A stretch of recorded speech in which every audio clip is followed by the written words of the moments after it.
So exercise 6.1 question 6 है, the radius of a circle is increasing at the rate of 0.7 centimetre per second. What is the rate of increase of its circumference. तो radius की rate of increase given है और circumference की rate of increase बतानी है. तो सबसे पहले मान लेते हैं let small R be the radius of circle.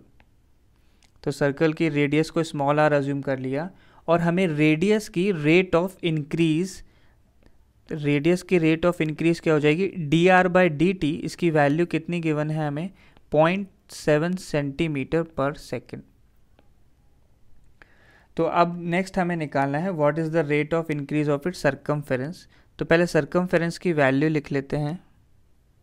तो सरकमफेरेंस को कैपिटल सी से डिनोट किया. तो रेडियस अगर स्मॉल आर है तो सरकमफेरेंस कितना हो जाएगा, 2 पाई आर. तो rate of change of circumference कितना आ जाएगा, rate of change of circumference. तो इस वैल्यू को हम लोग लिख सकते हैं D C by D T. तो विद रिस्पेक्ट टू टाइम हम लोग बात कर रहे हैं, तो रेट ऑफ इंक्रीज क्या आ जाएगी, d C by D t. इसे हम ऐसे लिख लेते हैं चेन रूल से, d C by d r into d r by D T.